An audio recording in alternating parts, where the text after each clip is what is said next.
Dear students, in this session we are going to see what is equivalence and countability. Equivalence and countability. These are the topics we are going to see in this session. And generally a function, suppose a function from a domain is A to codomain B. Suppose f is a function, it's mapping from A to B.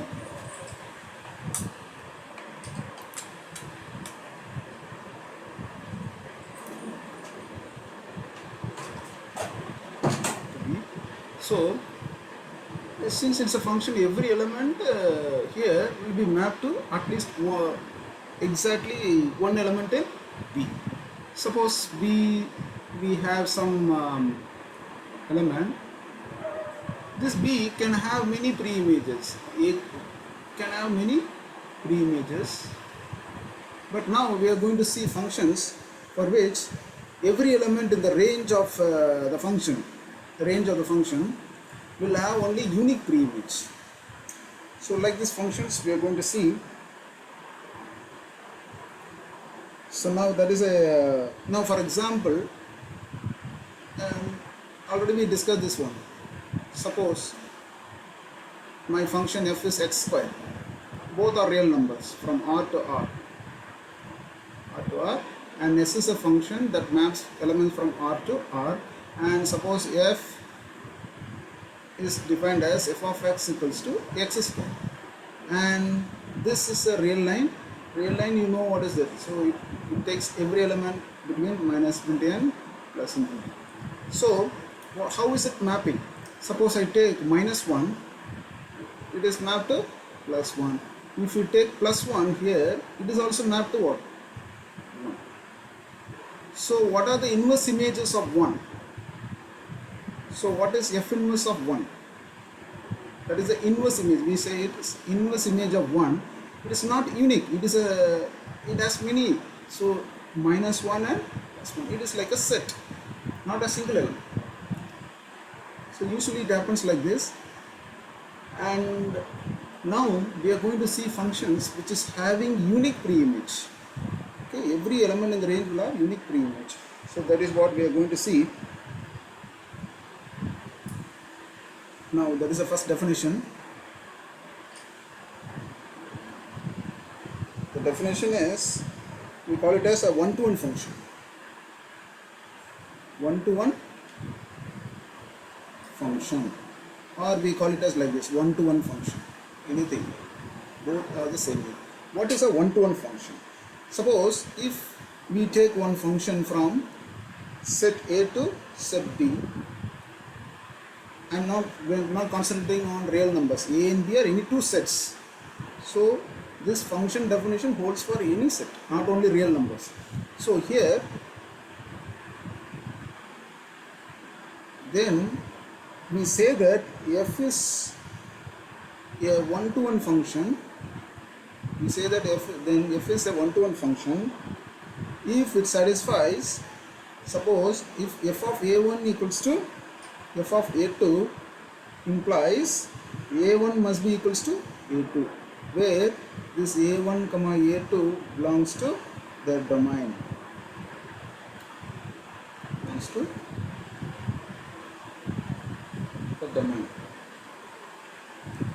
Okay, so this is the main condition it should satisfy. That is, if a function, suppose if these images are equal, these pre-images also must be equal. That is, if suppose this is a1 and this is a2, what does it says? If f of a1, so this is the function, suppose this is a function from A to B, and this is called as f of a1, and suppose what is the image of a2 under the function? We call it as f of a2.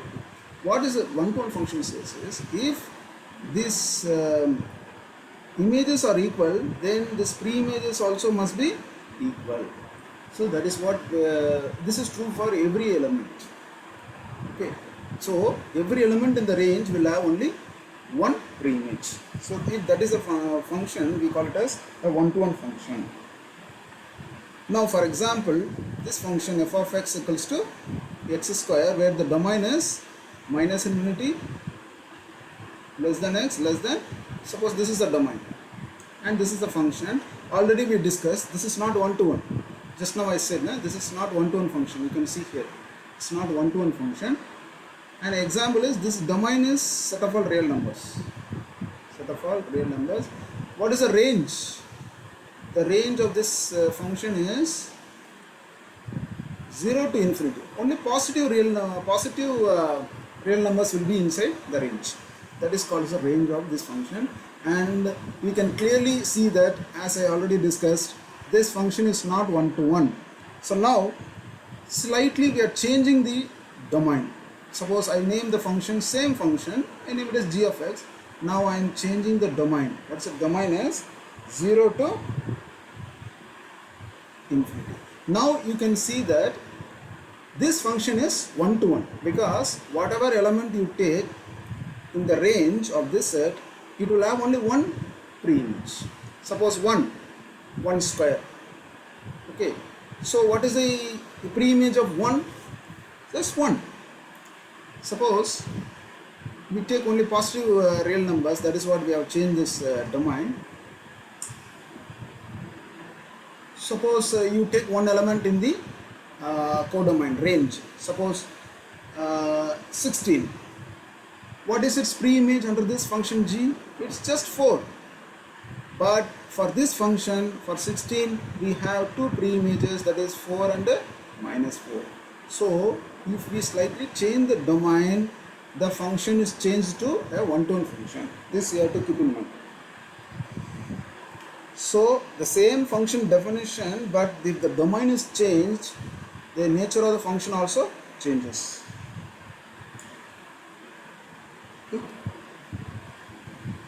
Now we are going to see what is called as an inverse function.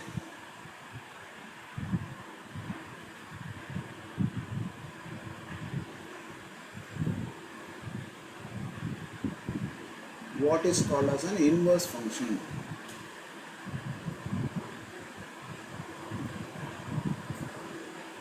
If suppose, again the same function, suppose f is a function from a to b, and suppose other condition is f is one-to-one. F is one-to-one, then the function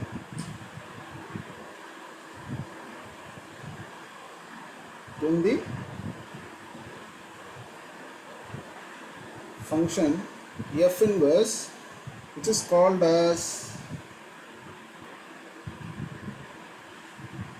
the inverse function. It's called as a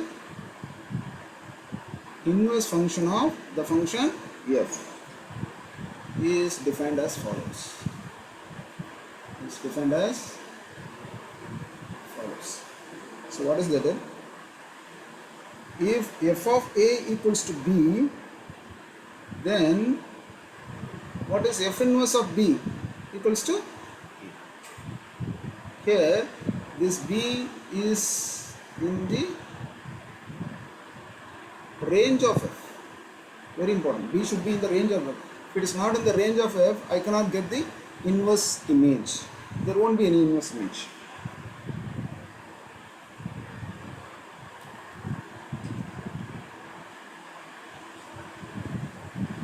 Here what we can put is, here thus the domain of f inverse, the domain of f inverse is nothing but is the range of the function f, and the range of f inverse is, and the range of f inverse is nothing but the domain of f. It's nothing but the domain of f. So this is A, set A, and suppose it is set B, and f is a function from A to B, and all the elements here are mapped to, suppose, all the images we collected. This is called as the range of the function f, and it is inside B.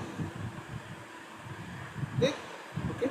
So now f inverse is a function defined on the range to E.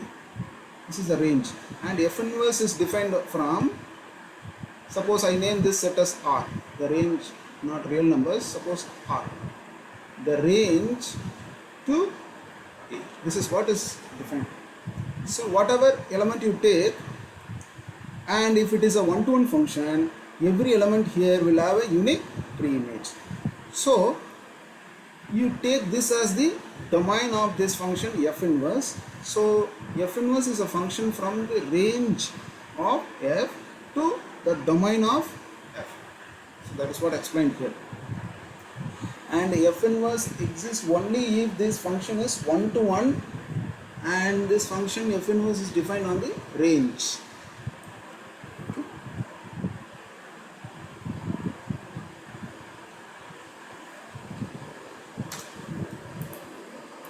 Now here we will see some couple of examples here. Again the same thing. If suppose suppose we take an example here. Suppose g of x is defined like this: g of x equals to x square in the interval. The domain is 0 to infinity. The positive real axis, non-negative real axis. Okay. So this is the domain of this function. So what is g inverse? Suppose again this is A, suppose this is B, and A is nothing but the positive real axis, 0 to infinity. Only positive real numbers will be inside here. And B, so how is it mapping this function g?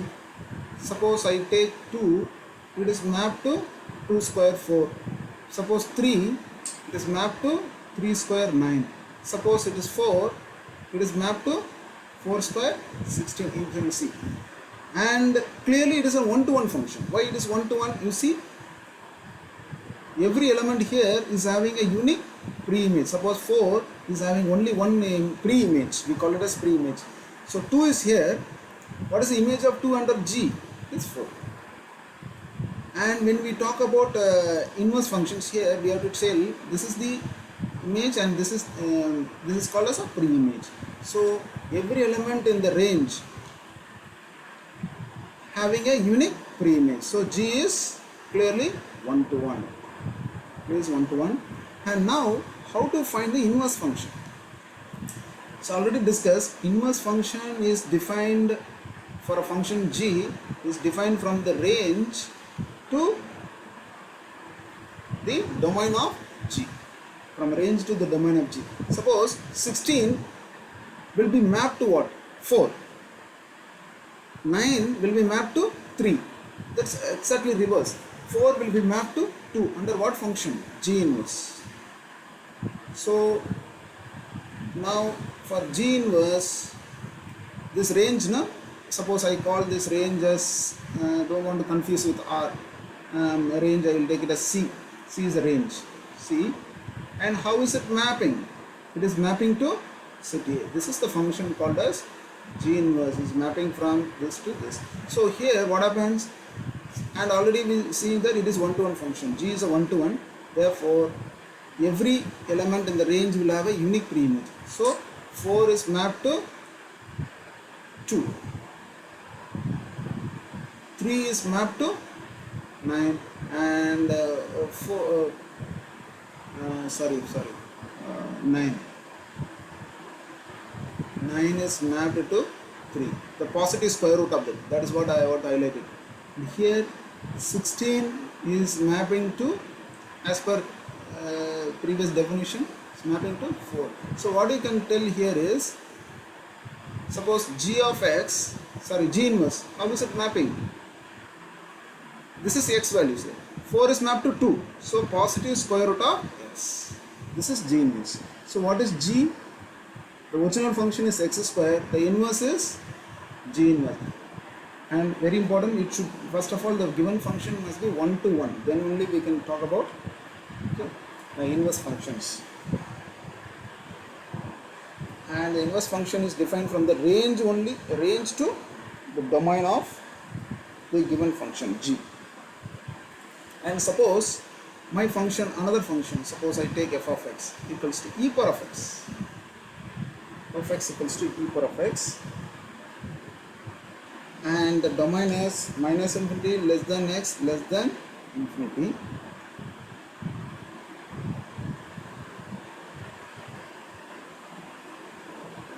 Then the inverse of this one is nothing but log x. Inverse is log x.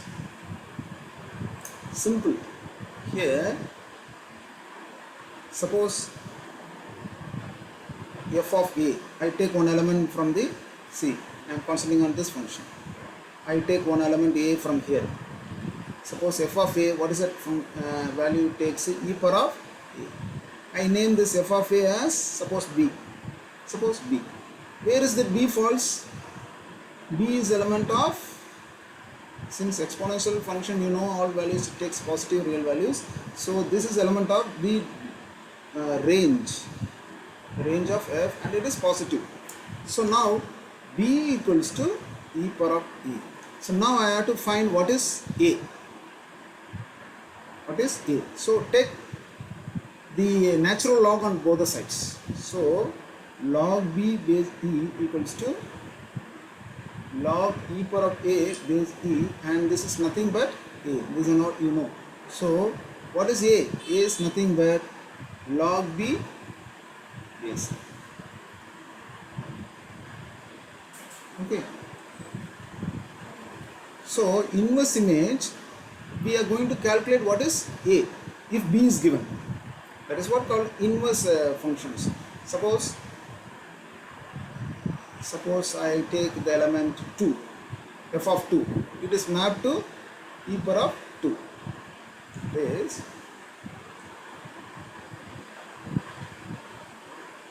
2 is mapped to what? E power of 2 under what function? Function is e power of x. F of x equals to e power of x. Now, how to get back from, suppose inverse function you take, f inverse. F inverse is a function from the range of this one to the domain of this function. So e power of 2 is there. F inverse of e power of 2. What should I get? I should be getting 2. E power of 2 is nothing but it's mapped to 2. How to find that? So that's what we use this log function, log of x. See, so I should get the value 2 here. So what should be that function? So f inverse of e square equals to the log, this is my x for inverse function, log of e square. This is a natural log. So actually e square must be mapped to 2. So how to create that function? This is the function. So my f of x is e power of x. What is the inverse function? Log x. That's what you have to keep in mind. Okay. Same thing for x square function. So if f of x equal to x square, what is the inverse function? Square root of x. Same like this you can try. Suppose f of x equals to x square. This is a function, that is an element a is mapped to what? A square. Now inverse function should map a square to e. So that is inverse function. F inverse of a square must be a. So what is that function? This is my x. So f inverse of a square must be what? Square root of a square, that is nothing but a, positive square root of. So what is that function here? Root x.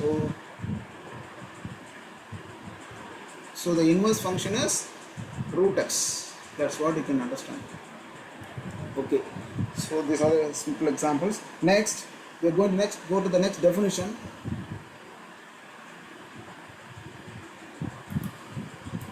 The next definition is one-to-one onto function.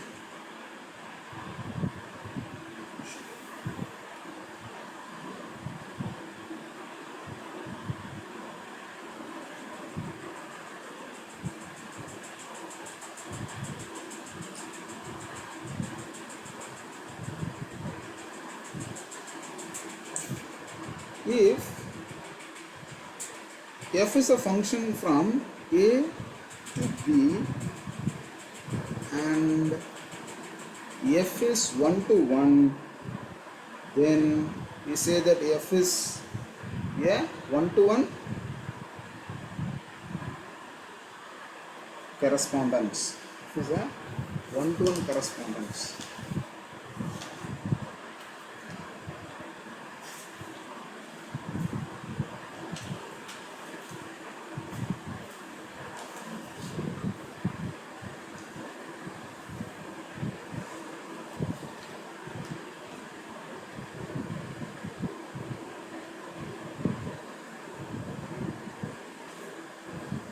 So what is the meaning of this bracket? This is called as an onto function. That is, when the range of a function will be equal to the domain, then we say that function is an onto function.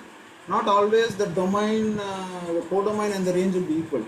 If they are equal for a function, then that function is called as a onto function. So range and the domain, codomain will be equal. So at that time we will use the symbol, that implies symbol, to denote that the function is onto. Simply I put a right arrow mark, then it is a simple function. A function maybe that is range and codomain may not be equal. But if we put like this simplification, they say they for this author it is an onto function. Suppose a function is both 1 to 1 and onto, then we say a special name is given to the function. We call it as a 1 to 1 correspondence. We call it as 1 to 1 correspondence between the sets A and B.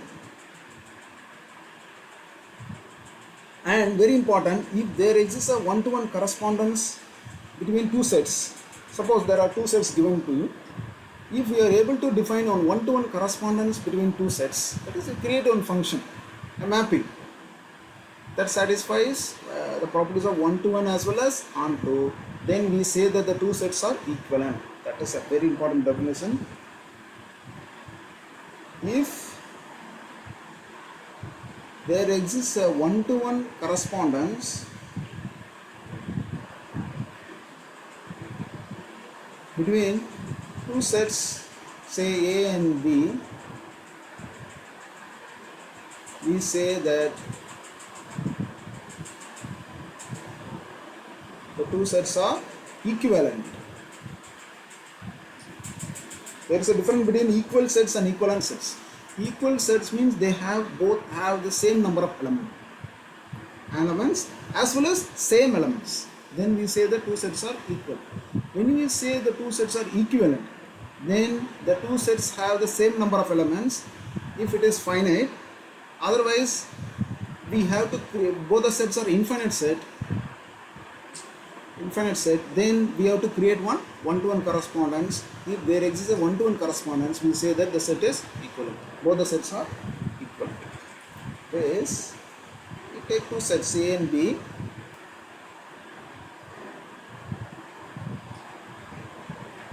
If it is both are finite, both the sets are finite and have the same number of elements. Suppose n equal to 100 and here also n equal to 100, then simply I can tell that both are equivalent. If they have the same elements, if here A is there, here also A is there, then all the elements are same, which is present in B also, then we say it is equal sets. They are equal sets. Suppose both the sets are infinite sets, like set of all real numbers, set of all complex numbers, set of all natural numbers, all are infinite sets. how to tell that both the sets are equivalent? Okay, this time during this situation we have to create one function f which is both one to one and also onto. If there exists a function between a and b which is a one to one correspondence, then I can tell that these two sets are equivalent. Okay, this is what is a very important concept we are going to study throughout this section and throughout this subject. So equal sets, equivalent sets, everything you have to be knowing the basic concepts.